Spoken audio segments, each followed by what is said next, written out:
আজকে আমরা ফ্রিকোয়েন্সি মাপবো সব জিনিসের। আমার নাম হচ্ছে জিৎকরণ। দেখুন কীভাবে কী মাপতে হয়। এলইডিটা মাপছি প্রথমত। আমরা প্রথমে মেপেছি, দেখতে পাচ্ছ খাতায় তুলে রেখেছি। 175 আসছে এলইডিটা এবং ডায়োডটা মাপবো।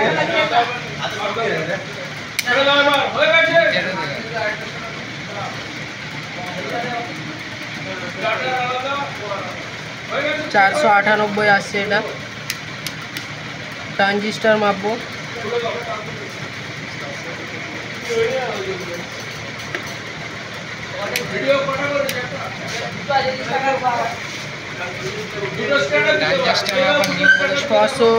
$682 আসছে।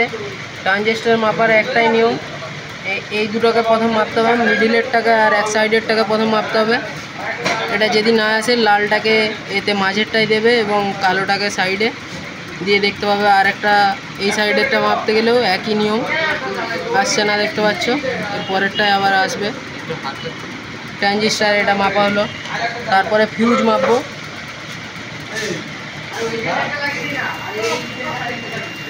ফিউজটা মাপলাম এবং তারপর এমনি নর্মাল ডায়োড মাপছি। দুটোই হাত দিলে নিজের শরীরের রোদও মাপা হয়ে যায়। এটাই ডাস্ট পড়ে গিয়েছে, ওই কারণে হচ্ছে না।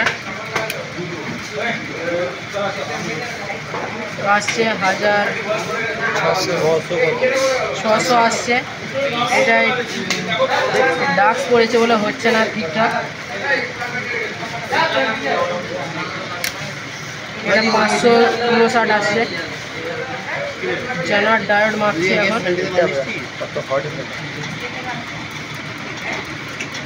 628 আসছে এবং ডবল ডায়োড সিরিজ কানেকশানে মাপছি, না প্যারালাল কানেকশানে মাপছি। 506 আসছে এবং এলডিআর মাপছি এখন। এলডিআরের কাজ হচ্ছে যে কোনো সেন্সার জাতীয় জিনিসে লাগানো থাকে, আলো দিয়ে আলো জ্বালিয়ে কিংবা তাপমাত্রা উপরে দিয়ে ওটা মাপতে হয়। এবং আরেকটা ডায়োড মাপছি, 483 আসছে। আর কিছু নেই, মাপা শেষ হলো।